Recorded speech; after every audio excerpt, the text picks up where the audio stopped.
There comes a moment in every seeker's journey when words no longer hold power, when affirmations turn into noise, and the mind finally learns the sacred art of silence.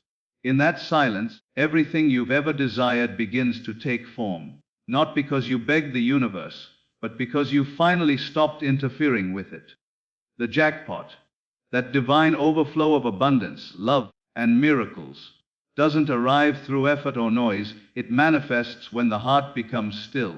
True manifestation is not about doing more, it's about becoming more aware of what already is. The moment you become quiet, your energy stops scattering. You withdraw attention from the chaos of the outer world and return to the inner chamber, where imagination is law and belief is command. Silence is not emptiness, it is creation's womb. It is where the seen and unseen meet, where what you once chased starts chasing you.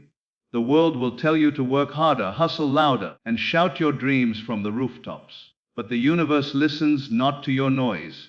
It responds to your stillness. Because in silence, you no longer ask for your desire. You become it. Silence is the seedbed of creation. Every great creation begins in silence. Before a word is spoken, before a hand is moved, before a plan is drawn, there is a pause. A stillness that carries infinite potential. The universe itself was born from that same quiet void. In the beginning, there was no sound, no form, no movement, only divine awareness, resting in its own completeness. That silence is not empty, it is alive, fertile, waiting for direction. And that same silence lives within you. It is the secret chamber of your soul, where imagination plants its seeds and faith becomes the soil.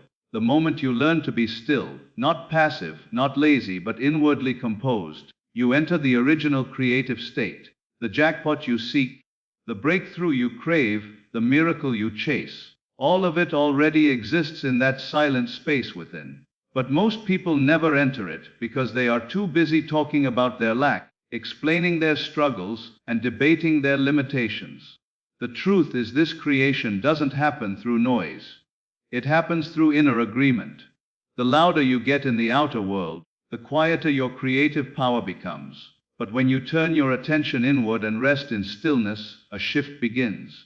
In silence, you are no longer the beggar asking life to change. You are the creator commanding it to align. You stop describing what is and start conceiving what can be. The imagination, when still and focused, becomes divine law. What you imagine in silence is not fantasy.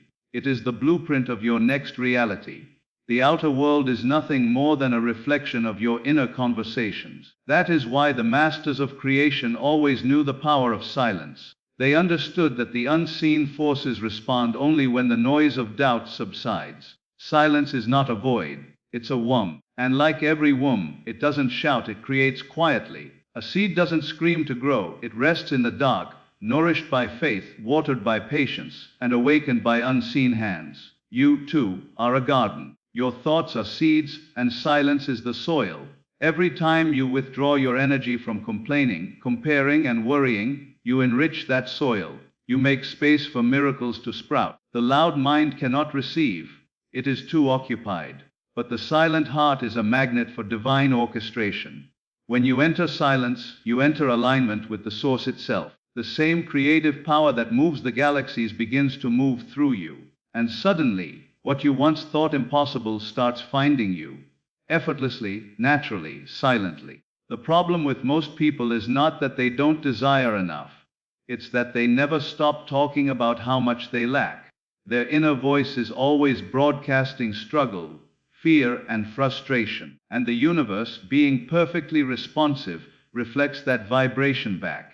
But when you silence that internal chaos, you release the command of power. You stop resisting your own creation. The jackpot doesn't manifest because you're screaming for it. It manifests when you finally whisper nothing at all. The silence tells the universe, I trust you. And that trust becomes the bridge through which everything flows. You must learn to sit quietly with your desire. Picture it, feel it, and then let it rest in the silence. Don't check the soil every 5 minutes to see if it's growing. Don't talk to others to convince yourself it's real.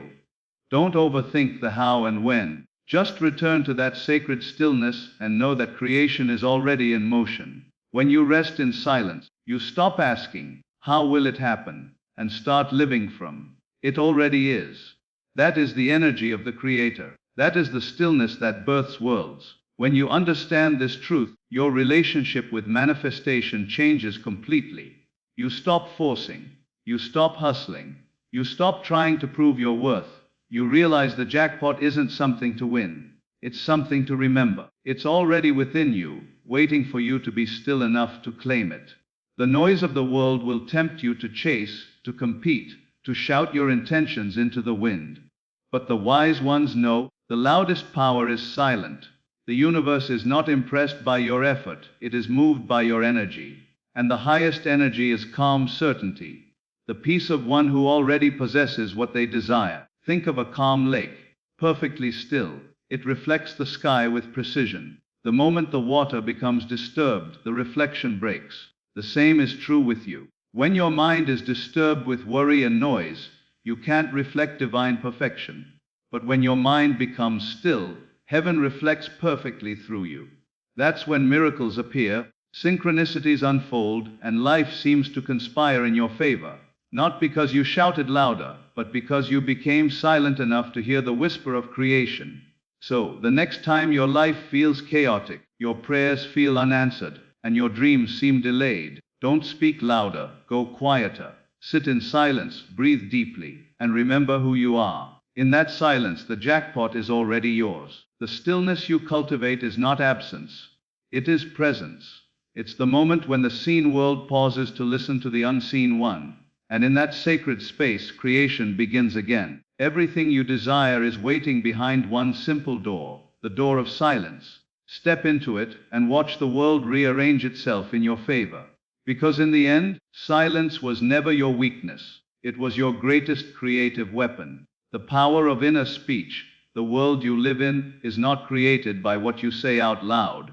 It's created by what you whisper within. Every event, every encounter, every rise and fall in your life is an echo of the silent conversation happening inside you.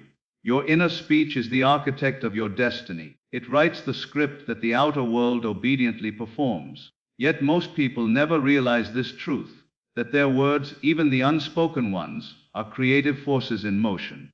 The mind never sleeps. Even when you are silent on the outside, you are speaking on the inside.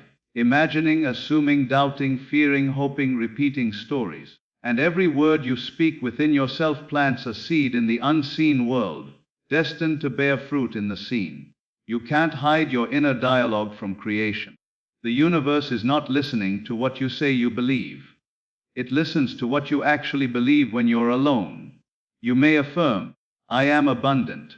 But if in your heart your inner speech keeps repeating, I never have enough, that becomes the command that shapes your reality. This is why so many people say the right words but see the wrong results. The surface is hopeful, but the depth is polluted with contradiction.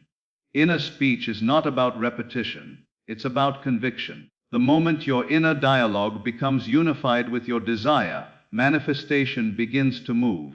The outer world bends to mirror the tone of your inner voice. You are always talking to yourself. You talk about your past, your relationships, your fears, your goals. You narrate your life silently all day long. That narration is the true prayer. When your inner speech is filled with lack, the universe multiplies lack. When it is filled with gratitude and power, the universe multiplies that too.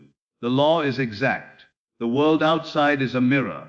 It can only show you what you have spoken within. And the miracle happens when you learn to discipline that inner voice. When you replace complaining with commanding, doubt with declaration, and worry with faith, your entire frequency shifts.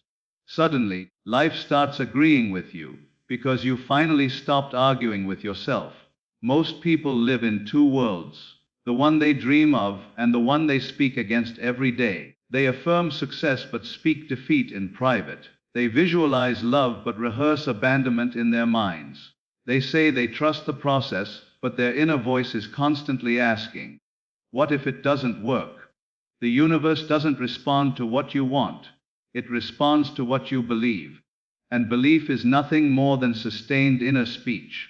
You are the voice and the law. When you speak within yourself as one who already has it, creation bows. The most powerful act of manifestation is not shouting affirmations into the air, but whispering conviction into your soul. You can't fake vibration. You can't lie to energy.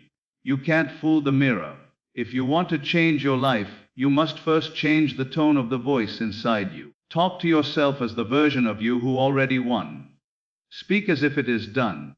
Feel what that version feels, think what that version thinks, and your outer world will adjust itself accordingly, because your inner speech sets the frequency for everything that follows. Inner speech is not just a habit, it's a form of creation. The unseen responds to rhythm, tone, and emotion. When your inner speech is saturated with faith, gratitude, and certainty, you create harmony between mind and matter. That is when manifestations come effortlessly. The secret is to stop reacting to appearances. The outer world is delayed news. It's showing you what you have been saying inwardly for days, weeks, or months. If you don't like what you see, don't fight the reflection. Change the inner conversation. Speak differently within, and the reflection must change. The moment you realize that your inner speech has been shaping your life all along, you reclaim your power. You stop blaming people, situations, or luck. You begin to understand that nothing happens to you. It happens through you. Every limitation you've spoken in secret has built invisible walls around your blessings. Every word of doubt has delayed the miracle that was ready to arrive. But the moment you shift your inner dialogue from fear to faith, those walls crumble. You start hearing a new inner voice. One that says, "It's possible, it's done, it's mine." And the universe, being obedient to your command, moves instantly to deliver. This is why silence alone is not enough. It must be filled with intentional inner speech. When you are silent externally, you gain access to your inner world.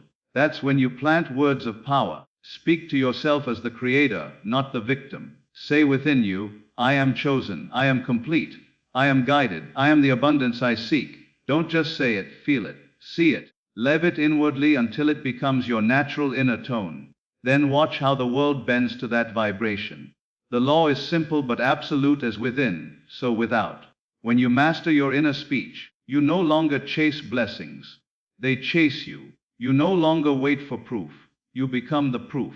You realize that you've been the author all along, writing your story in invisible ink, every day, through the thoughts and words you entertain inside your mind. The jackpot, the miracle, the answered prayer. All of it begins with the story you tell yourself when no one is listening. So guard your inner dialogue as if your life depends on it, because it does. When you catch yourself doubting, stop and correct it. When fear rises, replace it with faith. When the old story tries to return, rewrite it with conviction. Your inner speech is the throne of power. Speak from it wisely, and your world will testify to your authority. Because creation doesn't begin with what you say to others. It begins with what you dare to say to yourself. And when your inner voice aligns with your vision, the universe will have no choice but to echo your words into reality. Emotional stillness creates magnetic pull. There is a hidden power that moves the universe, not in the noise of your wanting, but in the stillness of your knowing. When your emotions become still, when your inner waters stop trembling with doubt, fear, and anxiety, something miraculous begins to happen. Life starts to move toward you. Opportunities, people, and blessings that once seemed far away begin to find their way to your presence. Because emotional stillness is not weakness. It is magnetism in its purest form. The calm heart doesn't chase, it attracts. The still mind doesn't beg, it commands. Everything you desire already exists, but it can only find its way into your life when you stop vibrating with resistance and start radiating calm assurance. Every emotion you feel is energy in motion. When your emotions are chaotic, your energy becomes scattered, pulled in 1,000 directions. One moment you believe, the next you doubt. One day you're full of faith, the next you're drowning in fear. That fluctuation weakens your signal. The universe responds not to your words, but to your frequency. And the still heart has the strongest one. When you reach emotional stillness, you become like a quiet lake reflecting heaven clearly. The noise disappears, and all that remains is certainty. In that vibration, everything that belongs to you begins its journey toward you. Emotional stillness doesn't mean you stop feeling. It means you stop reacting. It's not about suppressing emotion, it's about mastering it. When fear whispers, you don't obey. When doubt rises, you don't follow. You remain centered in your knowing, calm, rooted, unshaken. This calmness is the evidence of faith. It's the invisible proof that you trust your inner power more than outer appearances. People often think manifestation requires intensity, effort, and endless affirmations, but true manifestation is quiet. It's the kind of faith that no longer needs to prove itself. It's the soft confidence that says, "It is done." And the universe, hearing that tone, begins to rearrange itself around your calm belief. Look at nature. Everything in alignment moves effortlessly. The sun doesn't rush to rise, the moon doesn't fight to glow, the river doesn't struggle to reach the ocean. Everything flows because everything is certain of its place. The same law applies to you. The moment you relax emotionally, you align with the natural flow of creation. Resistance breaks, force disappears, you become magnetic. Your calmness announces to the universe that you already have what you desire, and that very assumption draws it to you like gravity. Emotional stillness is the vibration of having. The anxious heart vibrates, "Not yet." The still heart vibrates, "Already done." And the universe always matches your vibration. The greatest illusion is that you must chase what's yours. But you are not meant to chase, you are meant to attract. Chasing comes from lack. Attraction comes from wholeness. When your emotions are still, you no longer beg life to give, you allow life to deliver. That's why miracles happen when you finally stop fighting.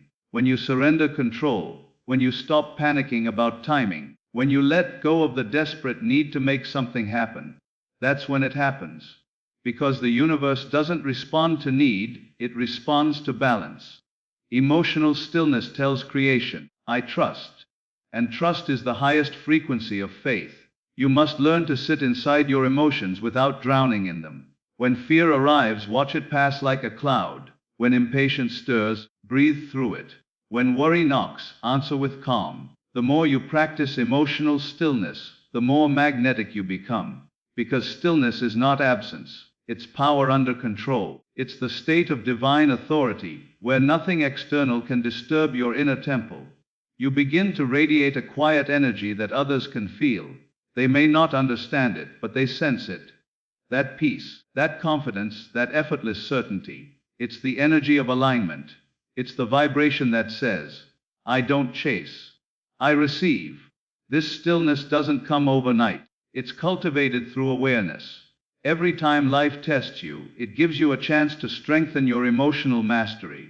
When things don't go as planned, don't panic. Practice presence. When people disappoint you, don't react. Remain composed. When delays appear, don't crumble. Trust the timing. These moments aren't punishments, they are initiations. Each test invites you to anchor deeper into stillness. Because once you master your emotions, nothing outside of you can control your destiny again. The storm may rage, but you will remain unmoved. Because you've become the calm within it. And that's when life begins to shift. You'll notice doors open without effort. People show up at the right time. The right words, the right opportunities, the right moments. They flow to you naturally. Not because you worked harder, but because your energy stopped pushing them away. The still heart has no resistance, and in that absence of resistance, manifestation becomes natural. You'll realize that the universe was never holding back your blessings. Your emotions were. And the moment they settled, everything began to move. Emotional stillness is not a skill, it's a state of being. A remembering of your true nature. You were never meant to live in panic or doubt. You were designed to create from peace, to move from faith, to act from knowing. The quiet power within you is stronger than any external noise. When you return to that inner stillness, you return to your true creative center. You no longer need validation or reassurance. You no longer fear loss. You rest in the awareness that what is meant for you cannot miss you. So learn the art of stillness. Stop reacting to shadows. Stop letting your emotions dictate your reality. Become the calm observer, the silent creator. Feel deeply but stay grounded. When the mind goes quiet and the heart becomes calm, you become magnetic to miracles. Everything you once chased will start to chase you. And in that moment, you will understand the deepest secret of manifestation, that emotional stillness is not emptiness. It is the sacred space where everything you desire begins its journey toward you. The calm heart is the throne of creation, and the world bows to its quiet command. The shift from wanting to being. There is a sacred turning point in every creator's journey. The moment when you stop wanting what you desire and start being it. This shift is the bridge between imagination and manifestation, between hope and realization. As long as you want something, you declare to the universe that you do not have it. Wanting keeps you in separation. Being brings you into union. The law of creation is precise. You can only attract what you already are in vibration. The jackpot, the breakthrough, the miracle. They don't come to the one who wants them desperately, they come to the one who embodies them quietly. Because manifestation is not a process of reaching outward. It's a remembrance of what already exists within you. Most people live their lives praying for what they lack instead of becoming it. They talk about abundance but think from scarcity. They dream of love but feel unworthy of it. They visualize success but still see themselves as small. And as long as that identity remains unshifted, the desire cannot materialize. You can't attract what contradicts your self-concept. The energy of wanting says, I don't have. The energy of being says, it's already mine. And the universe always reflects the tone of your identity. You don't receive from what you wish. You receive from what you believe yourself to be. The moment you stop begging life to give you something and start assuming you already possess it, your frequency transforms. Your mind no longer vibrates with lack, it vibrates with completion. You begin to walk differently, speak differently, think differently. You stop asking when it will come because you know it's already here. This is not pretending, it's aligning. It's not denial, it's dominion. You're not lying to yourself. You're stepping into the highest truth of yourself. You are no longer the seeker, you are the source. Imagine this, the actor playing a role doesn't wait for the world to believe it. He becomes it fully on stage. And because he embodies the character so completely, everyone else begins to believe. Life works the same way. The moment you embody the state of the fulfilled one, everything around you begins to rearrange itself to confirm that assumption. The shift from wanting to being is not loud, it's internal. It happens in a single moment, when you stop saying, someday, and start saying, now. When you stop reaching and start resting. When you stop looking and start knowing. The reason most people stay stuck in wanting is because they confuse longing with creation. Longing feels emotional, but it's powerless. It's a vibration of distance. Being, on the other hand, feels calm, grounded, and full. It has no urgency because it already knows. You can test this truth easily. When you truly believe something is yours, you stop talking about it. You stop needing to convince anyone. You stop worrying about how or when. That peace is the proof that you've crossed from wanting to being. It's the stillness that says, it's done. This shift begins with identity, not desire. Instead of asking, how do I get this? Ask, who must I become to live this? Because when your inner identity changes, your outer world has no choice but to follow. The universe doesn't give you what you wish for. It mirrors who you are. You can't manifest wealth with the identity of lack, nor love with the identity of loneliness. You must become the vibration of your desire before it can appear. Being is the invisible signal that tells creation, I am ready. And readiness is not in your words. It's in your state of being. To shift into being, begin within. Close your eyes and imagine, not as an observer, but as the participant. Don't watch yourself living your dream, feel yourself living it. Smell the air, hear the sounds, feel the texture of that fulfilled reality. Make it so real inwardly that the outer world begins to feel like the dream. That's the secret. When your inner world becomes more vivid than your current reality, you've crossed the bridge of being. You're no longer waiting for it to come. You're waiting for the world to catch up to what you already are. And yes, the outer world may still show the old reflection for a time, but don't be deceived by appearances. Reality is delayed. It's only showing you the residue of old assumptions. If you hold your new state long enough, the world must yield. That's not faith in theory, it's law in motion. You become the cause, and everything else becomes the effect. This is why the masters of creation lived as though it were already done, because to them, it was. The shift from wanting to being feels like peace. It feels like detachment, but not indifference. You still care deeply, but you no longer crave. You desire, but without desperation. You act, but without anxiety. You move from control to flow, because once you become it internally, life begins to serve you externally. That's the magnetic paradox. The less you chase, the faster it comes. Because in the energy of being, you are no longer trying to pull things toward you, you are simply letting them recognize you. When you walk in the consciousness of being, your aura changes. People can feel it. Opportunities respond to it. The world bends to it. You no longer need to shout or prove. Your energy speaks for you. You begin to move through life as one who already holds the key, and the universe, being perfectly obedient, aligns itself to your new frequency. The one who is no longer struggles, because being is the end of striving. Being is the realization that you already contain everything you once sought outside. So let this be your reminder: stop wanting and start being. Stop wishing for signs and become the sign. Stop waiting for the miracle and embody the miracle. The moment you become what you desire, everything else must follow. You were never meant to chase the dream. You were meant to become it. And when you do, when your inner world reflects completion instead of craving, the outer world will have no choice but to echo your truth. Because wanting keeps you apart, but being makes you one with your creation. And that is where the jackpot finally manifests, not in your words, but in your state of being. The manifestation is a response, not a chase. Everything you seek is already seeking you, but it cannot find you while you are chasing it. The law of creation doesn't respond to pursuit, it responds to position. Manifestation is never about running after what you want.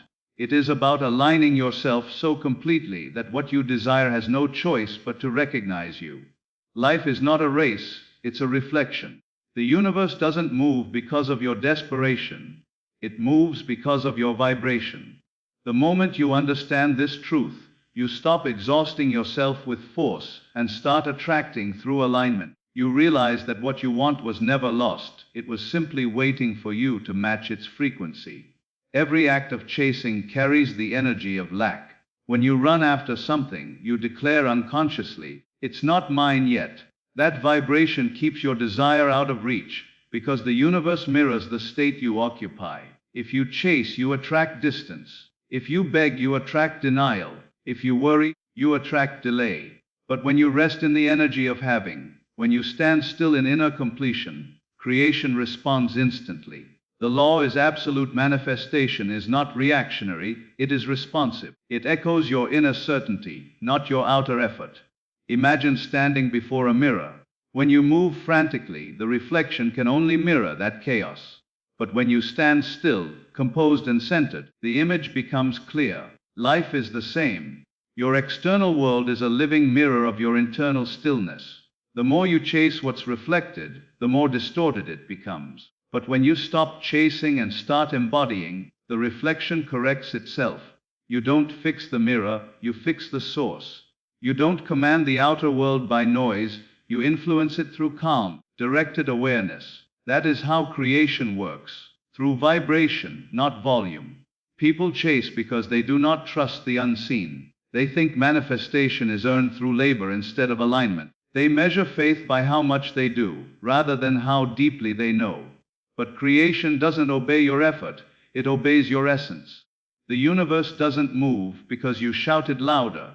It moves when you feel the truth of your desire as already done. That's why the masters of manifestation were never frantic, they were still. Their calm wasn't weakness, it was certainty. They didn't chase results, they embodied results. They knew that manifestation is not about convincing the universe, it's about convincing yourself. When you chase, you tell life you don't trust its timing. But when you rest, you declare that the promise is already fulfilled. That stillness is magnetic. It's the silent signal that says, "I already have it." And because energy follows belief, creation rushes to confirm it. This is why you must understand, your desire is not waiting for you to work harder, it's waiting for you to believe deeper. The moment you stop doubting, it starts moving. The moment you stop searching, it starts finding you. Because manifestation is never a chase. It's always a mirror. Think about how love works. When you chase someone's attention, it runs from you. But when you are grounded in your worth, love naturally flows toward you. The same principle governs every form of creation. Money, success, recognition, peace. None of it can be caught through pursuit. You attract it by being the match for it. You don't need to chase wealth when you are wealth conscious. You don't need to chase love when you embody love. You don't need to chase purpose when you live as purpose. The moment you shift from chasing to aligning, the universe bows, because creation always recognizes itself. This is why silence and faith are the twin forces of manifestation. When you stop talking about your desire as if it's missing, and start feeling it as complete, the vibration of fulfillment begins to radiate from you. That vibration is your prayer, and it never goes unanswered. Life is not punishing you by delaying what you want, it's waiting for you to stop contradicting it. Every word of doubt, every moment of emotional chasing, tells the universe to pause. But the moment you relax into stillness, you give permission for the miracle to arrive. You must remember, manifestation is not about manipulating the world, it's about mastering your inner state. You can't attract abundance from the energy of anxiety, nor peace from the energy of panic. You must first become the state of what you seek. When you are calm, grateful, and centered, you vibrate completion, and completion is irresistible to the universe. Everything begins to align effortlessly. People appear, doors open, coincidences multiply. What you once chased begins to pursue you, because your vibration has shifted from need to ownership. When you truly grasp that manifestation is a response, you stop fearing delays. You no longer beg the universe for signs or rush the process. You realize that the moment you desire something, creation has already begun. It's simply waiting for your emotional alignment. Every desire carries its own appointed hour. Your job is not to chase it, but to stay in the state that matches it. The seed doesn't run after the tree. It simply remains rooted until the unseen work becomes visible. Likewise, you must remain rooted in faith until the invisible becomes form. The chase ends when realization begins. You are not separated from your desires. You are simply separated from the awareness that they're already yours. Every time you relax, every time you trust, every time you rest in silence, you collapse the distance between thought and thing. Because the universe doesn't reward force, it responds to flow. The less you do from panic, the more you receive through alignment. The calm creator manifests faster than the restless seeker. So let this truth settle deep within you. You were never meant to chase anything. You were meant to align, embody, and receive. Life was designed to respond to your state, not your struggle. The universe is not a battlefield, it's a mirror. It doesn't reward the desperate, it reflects the certain. So stop running, stop forcing, stop begging. Stand still in your knowing. Feel your desire as complete. Speak as if it's done. Act as though you already have it. And the universe will echo that truth until it becomes visible. Because manifestation was never a chase. It was always a conversation. And the moment you become still enough to listen, the universe finally answers, yes, it's yours.